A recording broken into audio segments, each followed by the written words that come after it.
안녕하세요. 투자에 인사이트를 더하는 주식 인사이트입니다.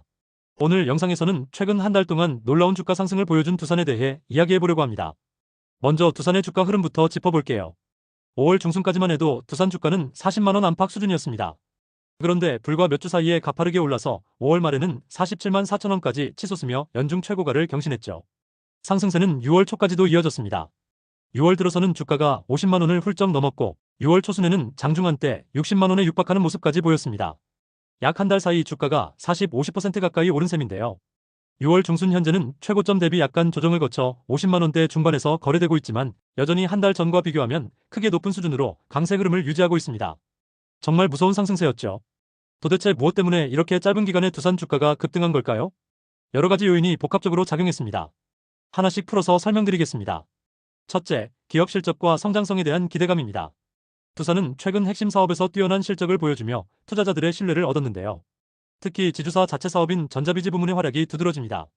두산 전자비지는 반도체 및 전자제품에 들어가는 동박적 층판을 만드는 사업인데 지난해 이 전자비지 부문 매출이 사상 처음으로 1조 원을 돌파했습니다.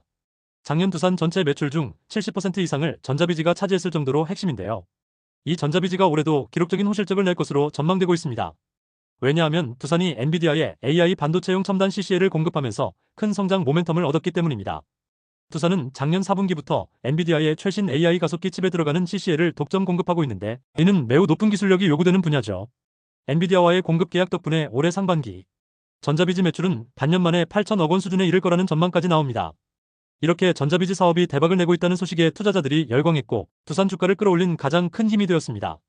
둘째, 산업 동향 측면에서도 두산은 완전히 시장의 핫트렌드 한가운데 있는 기업입니다. 현재 주식시장에서 가장 뜨거운 키워드가 뭘까요?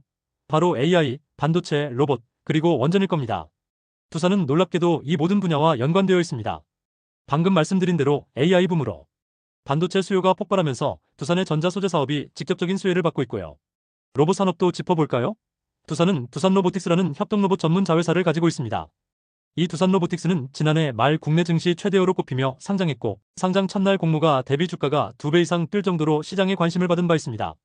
로봇은 제조업 자동화부터 서비스 로봇까지 성장성이 큰 분야인데 두산이 일찌감치 이쪽에 투자해온 덕분에 로봇 테마에서도 빠지지 않는 종목이 됐어요. 한편 원전 산업에서도 두산을 빼놓을 수 없습니다. 두산의 핵심 계열사인 두산에너빌리티는 원자력 발전 설비의 제작과 건설을 담당하는 국내 유일의 기업입니다. 최근 전 세계적으로 소형 모듈 원전이 주목받고 각국이 원전 사업에 다시 속도를 내면서 원전 관련주가 큰 주목을 받았는데 두산도 그런 흐름 속에서 투자자들의 관심을 끈 거죠. 요컨대 AI부터 원전까지 최근 시장에서 각광받는 산업 키워드를 두산이 골고루 보유하고 있는 셈입니다. 이런 폭넓은 산업 포트폴리오가 두산 주가에 프리미엄을 얹어준 배경이에요. 셋째, 정책 및 대외 환경 요인도 주가 급등에 한몫했습니다. 올해 초 우리나라에 새로운 정부가 출범하면서 기업 정책 변화에 대한 기대감이 생겼는데 두산 같은 지주회사들의 유리한 정책 모멘텀이 있었어요. 특히 거론된 것이 상법 개정안과 자사주 소각 이슈입니다. 새 정부와 국회에서 논의되는 상법 개정안에는 대주주의 의무를 강화하고 기업이 보유한 자기 주식을 강제로 소각시키는 방안 등이 포함되어 있는데요. 쉽게 말해 그동안 지주사들이 갖고 있던 막대한 자기 주식을 시장에 풀어서 주주 가치를 높이도록 유도하겠다는 취지입니다. 두산은 현재 전체 주식의 약 18%를 자기 주식으로 보유하고 있는데 만약 정책으로 이 자기 주식을 소각하게 된다면 주식 수가 줄어들어 기존 주주의 지분 가치가 상대적으로 올라가겠죠. 이런 기대감이 두산 같은 지주사들의 코리아 디스카운트가 해소될 수 있다는 희망으로 이어졌습니다. 실제로 대선 이후 증권가에서 지주회사들의 가치 재평가를 예상하면서 롯데지주, SK, 한화, CJ 등 여러 지주사 주가가 올해 초부터 들썩였는데요. 두산은 아까 말씀드린 자체 사업 성장성과 맞물려서 정책 수혜주로까지 부각되며 더욱 강한 상승 탄력을 받았습니다. 또 한편으로는 글로벌 투자 자금의 유입도 큰 영향을 줬습니다. 두산 주가는 오를 때 거래량도 크게 증가했는데요. 특히 외국인 투자자들이 두산 주식을 대거 순매수한 것으로 집계되고 있습니다. 실제로 지난 한 달 동안 외국인이 두산 주식을 1천억 원 이상 순매수하며 주가 상승을 주도했습니다. 외국인들이 보기에도 두산의 사업 구조 변화와 한국 정부의 지배구조 개선, 움직임 등이 매력적으로 다가온 것으로 보입니다. 반면 개인 투자자들은 차익 실현에 나서서 일부 매물을 내놨지만 외국인의 적극적인 매수세가 이를 소화하면서 주가를 끌어올렸습니다. 여기에 공매도 동향도 재미있습니다. 주가가 급등하자 일부 공매도 투자자들이 두산 주식을 빌려서 주가 하락에 베팅하기도 했는데요. 6월 초 한때 거래량의 7%에 달하는 공매도 물량이 나오기도 했습니다. 그런데 두산 주가가 워낙 강하게 오르다 보니 공매도 세력이 오히려 손실을 보고 포지션을 줄이는 상황이 벌어졌습니다. 실제로 주가가 큰 폭으로 뛴 이후 공매도 잔고가 줄어드는 모습이 포착됐어요. 쉽게 말해 주가 하락을 노리던 쪽에서 손을 들고 일부 포지션을 정리한 셈이죠. 이렇게 공매도가 되돌아서서 매수세로 전환되는 숏 커버링 현상도 주가엔 긍정적으로 작용했습니다. 마지막으로 증권가의 긍정적 평가도 빼놓을 수 없습니다. 주가가 오르기 시작하자 여러 증권사들이 앞다투어 두산에 대한 분석 리포트를 냈는데요. 리포트들의 공통된 내용은 두산의 체질이 달라졌다. 앞으로 실적이 더 좋아질 것이다라는 것이었습니다. 예를 들어 대신증권은 5월에 두산 목표 주가를 기존 42만원에서 54만원으로 대폭 상향하면서 전자비지 실적이 예상 이상으로 좋고 향후 2-3년간 성장세가 지속될 것이라고 분석했습니다. 이후 6월 5일에는 다시 목표 주가를 64만원까지 올리며 최선호 지주사로 두산을 꼽기도 했어요.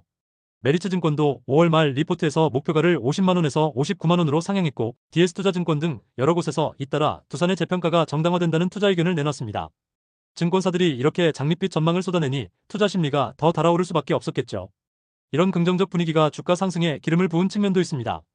정리해보면 두산 주가 급등의 원인은 AI 반도체 열풍에 힘입은 전자비지의 깜짝 실적, 원전 로봇 등 두산 사업 영역 전반에 걸친 산업호조 새 정부의 지배구조 개선 정책 기대, 외국인 매수세 유입과 공매도, 세력의 후퇴 증권가의 잇단 호평 등으로 요약할 수 있겠습니다. 정말 여러 호재가 동시에 겹치며 시너지를 낸 셈입니다. 이러한 주가 상승 과정에서 나온 최근 뉴스와 이슈들도 몇 가지 짚어볼까요? 먼저 5월 초에 발표된 1분기 실적 소식이 있습니다. 두산은 4월 말에 2025년 1분기 실적을 공시했는데 연결 기준 매출 4조 2,900억 원, 영업이익 1,985억 원을 기록했습니다. 전년 동기 대비 매출은 3.7% 감소, 영업이익은 42.9% 감소한 수치였어요. 겉으로만 보면 영업이익이 크게 줄어서 실망스럽게 보일 수도 있는데 알고 보면 그 감소는 일부 계열사의 기저효과 때문이었습니다. 실제 내용을 들여다보면 두산밥켓이나 두산에너빌리티 같은 주력 계열사들의 이익이 작년 1분기에 일시적으로 높았던 탓에 올해 줄어든 측면이 있고요. 정작 두산의 자체 사업 부문은 매우 선전했습니다. 아까 말씀드린 전자비지를 포함한 두산 자체 사업 부문의 1분기 매출은 약 4,850억 원으로 전년 대비 80% 가까이 급증했고 영업이익은 1,211억 원으로 거의 5배 폭증했습니다. 이러니 시장에서는 겉보기 실적에 속지 말고 속 내용을 보라, 두산의 질적인 변화가 시작됐다는 평가를 내렸죠. 특히 전자비지의 주력 제품인 동박적 층판이 서버용 AI 가속기와 스마트폰, 통신장비 등에서 수요가 폭발하면서 이익률 높은 제품 판매 비중이 확 늘어난 덕을 톡톡히 봤습니다. 증권사 애널리스트들도 이 부분을 높이 사서 전자비지의 1분기 실적 서프라이즈라는 코멘트와 함께 향후 실적 추정치를 상향했습니다. 5월 중순에는 아주 흥미로운 소식이 나왔습니다. 두산이 그룹 차원에서 PAI-랩, 즉 피지컬 AI 연구소를 신설한다고 발표한 건데요. 5월 13일 두산은 지주부문 내에 이 PAI-랩을 신설해서 로봇, 건설기계, 발전설비 등 그룹의 주요 하드웨어 사업에 첨단 AI 기술을 접목하는 역할을 맡긴다고 밝혔습니다. 게다가 두산은 이와 함께 미국 스탠퍼드대 인공지능 연구소와 산학협력 파트너십을 맺었다고도 발표했습니다. 이 소식이 의미하는 바는 두산이 이제 하드웨어에 AI를 융합하는 피지컬, AI 분야를 선도하겠다는 강한 의지를 드러낸 거예요. 기존의 두산 로보틱스, 두산 밥켓, 두산 에너빌리티 등이 각각 로봇, 건설 장비, 발전 설비 분야를 담당하고 있었는데 여기에 AI를 더해서 예를 들면 자율주행 건설기계나 지능형 협동 로봇 같은 것을 적극 개발하겠다는 것이죠. 두산은 사업 현장에 풍부한 경험과 데이터가 있는 우리 같은 기업이 피지컬 AI를 주도해야 한다며 글로벌 석학과 전문가를 영입하겠다고도 했습니다. 이러한 미래 기술 전략 발표는 시장의 두산을 첨단 기술 기업 이미지로 각인시키며 주가에 긍정적인 영향을 주었습니다. 실제로 이 발표 직후 두산 주가가 하루에 10% 넘게 급등하기도 했습니다. 투자자들이 두산이 정말 달라지고 있다라고 느낀 이벤트였죠. 이어서 5월 말쯤에는 증권사들의 투자 유망 종목 추천 리스트에 두산 이름이 자주 등장했습니다. 5월 26일에는 하나증권과 삼성증권에서 각각 중장기 유망주 추천 종목으로 두산을 꼽았고 6월 2일에도 하나증권이 단기 투자 유망 종목으로 두산을 추천했어요. 증권사들이 공개적으로 두산사라고 언급하니 일반 투자자들 사이에서도 두산에 대한 관심이 더 높아졌겠죠. 6월 초에는 아주 반가운 사업 소식이 들렸습니다. 두산 전자비지가 전북 김제에 건설한 최첨단 FCCL 공장을 본격 가동하기 시작했다는 뉴스였는데요. FCCL은 연성 동박적 층판이라고 해서 폴더블폰이나 웨어러블 기기에 쓰이는 얇고 구부러지는 회로 소재입니다. 두산이 지난해 9월 완공한 김제 FCCL 공장을 드디어 양산체제로 돌입시켰다는 겁니다. 이게 왜 중요하냐 하면 최근 스마트폰 시장의 트렌드가 폴더블폰처럼 휠 수 있는 디스플레이, 그리고 AR, VR 기기처럼 착용하는 디지털 기기들로 가고 있어서 이런 고성능 연성 PCB 소재 수요가 늘고 있거든요. 두산이 그 수요를 선점하기 위해 큰 투자를 해서 공장을 지었는데 이제 결실을 보기 시작한 거죠. 특히 업계에서는 두산 김제 공장에서 만든 FCCL이 글로벌 스마트폰 제조사에 공급될 것이라고 해요. 심지어 업계 소문으로는 미국의 아마존에도 두산이 전자 소재를 공급할 가능성이 거론되고 있습니다. 아마존과 구글 같은 빅테크 기업들이 자체 AI 반도체를 개발하는 움직임이 있는데 두산이 그 AI 치명 CCL을 공급하기 위해 품질 테스트를 진행 중이라는 이야기도 나왔습니다. 만약 이런 빅테크 고객사까지 확보된다면 두산전자비즈 사업은 한층 날개를 달게 되겠죠. 이처럼 김제 공장 가동 및 아마존 공급설 뉴스는 주가에 상당한 호재로 작용하여 6월 7, 9일 무렵 두산 주가가 연일 신고가를 쓰는 계기가 되었습니다. 원전 관련 뉴스도 빠질 수 없습니다. 6월 중순에 두산 에너빌리티를 비롯한 원전 관련 종목들이 한바탕 급등했는데요. 계기는 미국 원전주들의 강세와 글로벌 원전 투자 소식이었습니다. 6월 11일 미국 증시에서 빌 게이츠가 세운 SMR 기업 테라파워에 거액의 투자가 이뤄졌다는 소식에 미국 원전 관련주가 일제히 뛰었습니다. 이 영향이 국내 원전 테마에도 번지며 6월 12일 두산 에너빌리티 주가가 54,000원대까지 오르는 등 연일 신고가를 기록했어요. 거기에다가 한국이 현재 체코 신규 원전 수주전에 참여하고 있는데 6월 중에 원전 사업자 선정 결과가 나올 거라는 외신 보도가 나오면서 두산 에너빌리티 등 팀코리아에 대한 기대감이 더욱 커졌습니다. 체코 원전은 수주 규모가 수조 원대라서 성사되면 엄청난 낭보거든요. 또한 올해 초에는 한국 원전 수출의 발목을 잡던 웨스팅하우스 한수원의 기술 분쟁이 마무리되는 호재도 있었습니다. 미국 정부와 원전 협력을 강화하는 MOU도 체결됐고요. 이렇게 국내외로 원전 사업에 훈풍이 불면서 원전의 핵심 기기를 만드는 두산 에너빌리티와 이를 거느린 두산 지주회사에도 투자자들의 관심이 집중된 겁니다. 뉴스 헤드라인을 보면 두산 에너빌리티 신고 가원전 수출 훈풍 이런 말들이 연일 보도되었죠. 두산 주가 역시 이런 이슈에 연동돼 강세를 이어갔습니다. 자, 그럼 이렇게 급등한 두산 주가의 향후 전망과 투자 전략은 어떻게 세워볼 수 있을까요? 주가가 단기간에 큰 폭으로 오른 만큼 앞으로의 흐름에 대해 여러 가지 시나리오를 생각해 볼 수 있습니다. 먼저 낙관적인 시나리오를 말씀드리면 현재의 상승 동력이 앞으로도 유효하다고 보는 전망입니다. 두산전자비즈의 성장세가 당분간 꺾이지 않을 가능성이 높아요. 앞서 언급했듯 이미 엔비디아향 매출이 꾸준히 발생하고 있고 두산은 이를 기반으로 추가 증설도 계획하고 있습니다. 실제로 두산은 2027년까지 약 958억 원을 투자해 CCL 생산 라인을 늘리겠다는 계획을 발표했어요. 이는 주문이 많아서 증설이 필요하다는 의미겠죠. 만약 하반기에 아마존이나 구글 등 새로운 대형 고객과의 계약까지 성사된다면 두산전자비즈는 폭발적인 실적 상승을 이어갈 가능성이 큽니다. 그렇게 되면 두산 전체 영업이익도 시장 예상치를 뛰어넘어 서프라이즈를 낼 수 있고 주가 역시 기존 증권사 목표 주가를 넘어 새로운 고지로 향할 수도 있습니다. 또 원전 사업 측면에서도 긍정적 이벤트가 실현될 수 있죠. 예컨대 현재 진행 중인 체코 원전 수주를 두산이 따낸다면 두산 에너빌리티의 수주 잔고와 미래 이익 전망이 크게 개선될 겁니다. 그럴 경우 두산그룹 전체 가치가 재평가받으며 주가 상승에 추가적인 모멘텀이 될 수 있습니다. 뿐만 아니라 미국, 폴란드, 사우디 등 다른 국가들의 원전 사업 기회도 남아있어서 향후 몇 년간 꾸준히 호재 흐름이 이어질 수 있습니다. SMR 분야에서도 두산은 미국의 뉴스케일 파워 지분을 보유하며 협력하고 있고 국내에서도 혁신형 SMR 개발에 참여하고 있기 때문에 장차 SMR 상용화가 가시화되면 또 하나의 성장축이 될 전망입니다. 로봇 부문에서도 좋은 시나리오를 생각해 볼 수 있어요. 두산 로보틱스는 아직은 영업이익을 내기보다는 성장에 투자하는 단계지만 협동 로봇 시장이 매년 큰 폭으로 성장하고 있고 두산 로보틱스도 판매 대수를 공격적으로 늘려가고 있습니다. 만약 계획대로 올해 판매량을 작년 대비 20% 이상 증가시키고 새로운 서비스 로봇 솔루션으로 매출원이 다변화된다면 흑자 전환 시점도 앞당겨질 수 있습니다. 그리고 무엇보다 두산이 추진 중인 피지컬 AI 전략이 실제 성과를 내기 시작하면 완전히 새로운 기업 가치를 창출할 가능성이 있습니다. 예를 들어 2, 3년 후에 두산밥켓이 자율주행 건설 장비를 내놓는다든지 두산 에너빌리티가 AI로 최적화된 발전 효율 솔루션을 제공한다든지 하는 식이죠. 그렇게 된다면 투자자들은 두산을 과거의 전통 제조기업이 아니라 미래 기술기업으로 보게 될 것이고 주가의 장기 상승 여력이 열릴 수도 있습니다. 이번에는 부정적인 시나리오나 리스크 요인도 짚어보겠습니다. 우선 단기적인 조정 위험입니다. 한 달 새 50% 가까이 오른 주식이면 언제든 숨 고르기 조정이 올 수 있습니다. 실제로 6월 중순 들어 약간 눌리기는 했지만 추가로 조정이 더 나올 가능성도 배제할 수 없어요. 특히 AI 반도체 경기의 변동성을 주의해야 합니다.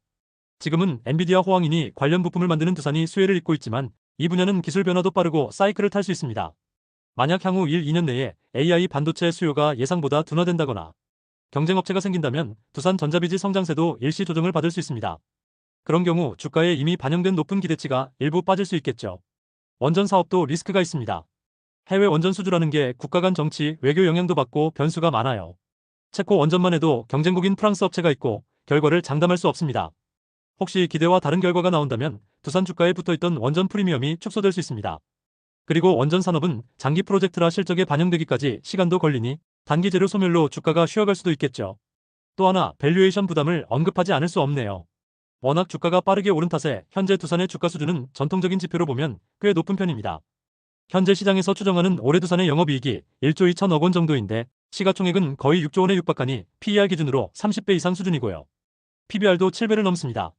일반적인 지주사들이 PBR 1배도 채 안 되는 걸 감안하면 두산은 정말 예외적으로 높은 밸류에이션을 받고 있는 거예요. 물론 그만큼 성장성을 보고 미리 투자자들이 평가해주는 거지만 만약 향후 실적이나 성장 스토리가 이 기대를 못 따라가면 고평가 논란이 불거질 수 있습니다. 주가가 높으면 작은 악재에도 예민해지기 마련이거든요. 따라서 이 부분은 투자 시 경계해야 할 요소입니다. 이런 점들을 종합해서 투자 전략을 세워볼까요? 우선 이미 두산 주식을 저점에서 보유하고 계신 투자자라면 상당한 수익을 내고 있으실 텐데요. 축하드리면서도 한편으로는 분할 매도나 비중 조절을 통해 수익을 일부 확정 짓는 것도 고려해볼 시점입니다. 너무 급하게 오른 주식은 언제 조정이 와도 이상하지 않으니 너무 욕심을 부리기보다는 일부 차익 실현으로 현금을 확보해두는 것이 리스크 관리 차원에서 유효할 거예요. 물론 두산의 장기 성장성을 믿어서 계속 홀딩하시는 것도 나쁘지 않지만 그 경우에도 중간중간 급등락에 대비한 멘탈 관리가 필요하겠죠. 반면에 이제 새롭게 두산에 관심을 가지신 분들이라면 지금 가격이 많이 오른 만큼 섣불리 추격 매수하기보다는 조정을 활용한 분할 매수 전략이 좋아 보입니다. 예를 들어 현재 가격대가 부담스럽다면 일단 소액으로 시작해서 주가가 하락 조정될 때마다 나눠서 추가 매수하는 식입니다. 이렇게 하면 혹시 단기 조정이 오더라도 조금 더 낮은 평균 단가로 살 수 있고 마음의 부담도 덜합니다. 두산이라는 기업의 큰 방향성을 긍정적으로 본다면 오히려 조정 국면이 좋은 진입 기회가 될 수도 있으니까요. 다만 분할 매수하더라도 투자 계획과 목표 가격을 미리 정해두는 게 좋습니다. 워낙 변동성이 큰 종목이라 뉴스 하나에도 크게 출렁일 수 있으니 스스로 손절 라인이나 목표, 수익률 등을 생각해 두셔야 마음이 편합니다. 결론적으로 두산 주가는 최근 급등했지만 그 밑바탕에는 충분한 이유들이 있었습니다. 다만 주가란 항상 앞을 보고 움직이는 만큼 앞으로의 뉴스 흐름과 실적 추이를 면밀히 살펴서 대응할 필요가 있겠습니다. 상승 여력이 더 남았다는 의견과 단기 과열이라는 의견이 엇갈릴 때일수록 너무 한쪽 전망에 베팅하기보다는 여러 가능성을 열어두고 투자 전략을 유연하게 가져가시는 것이 중요합니다. 오늘은 이렇게 두산 보통주의 최근 한 달간 주가 흐름과 그 배경, 그리고 향후 전망까지 이야기해봤습니다. 두산이라는 기업의 새로운 도전에 대해 시장이 보내는 평가가 주가로 나타나고 있는데요. 앞으로도 이 변화의 여정이 어디로 향할지 지켜봐야겠습니다. 이번 영상이 도움되셨다면 구독, 좋아요 부탁드립니다. 영상 내에서 언급되는 정보는 투자 판단에 대한 조언일 뿐 투자의 최종 판단과 책임은 투자자 본인에게 있음을 알려드립니다.